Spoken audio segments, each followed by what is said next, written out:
I gave you a choice yesterday on a story between the VA or the IRS, and you were like, "Yay, you're forcing me into one of these stories." So today, I gave you a choice between 3 stories: the Pentagon, the TSA, or the Post Office. And again, big issues. Hey,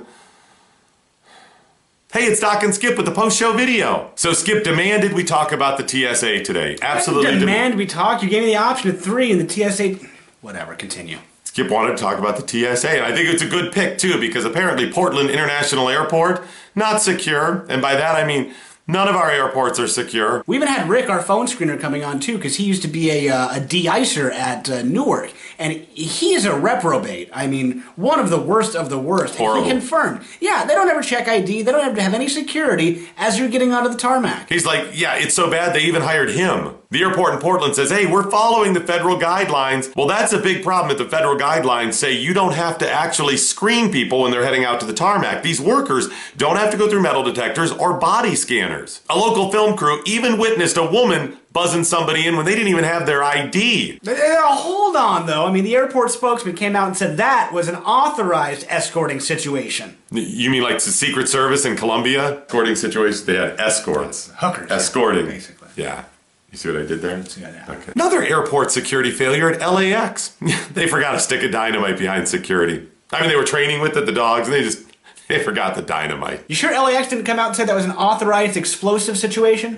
Mismanagement at the post office cost you $22 million. I'm going to stop right there. Well, I'm really frustrated about government overspending, duplication of agencies, expired government services, and the money we spend on that. It still seemed ironic that John McCain would come out and bitch about things in D.C. that have expired. Sounds to me like he wants to institute term limits for himself. U.S. Secretary of Defense Ashton Kutcher was recently... No, Ashton Carter. Are you sure?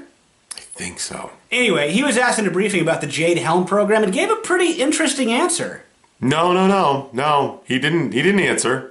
I mean, he responded, but he didn't actually answer the questions. Plus, we learned how Mike Huckabee wants to tell you all about his Nigerian prince friend. Huckabee's been selling out access to his email list to some shady companies, like, for instance, one that promised a new health secret that came from ancient Bible verses recently discovered. He is an absolute scumbag. I'm serious. He is one of the worst of the worst. Mike, I'll actually tell you that to your face. I challenge you to come on this program and debate me on your colossal failures as not just governor and a talk show host, but as a human being. And I will tell you that. Okay, I'm just going to keep yelling at him. He is horrible. Stop right there. Ever thought about starting a small business, maybe in a restaurant, an Italian restaurant, one that's underwater, that will serve millions at one sitting? Well, you're going to need $368 billion for that. I was forced to tell a very sad, painful, and personal story from my childhood because Skip was conspiring with my brother to humiliate me on the air. I take it as the story of some of the best Christmas presents that a Thompson has ever received. Best? Most thoughtful.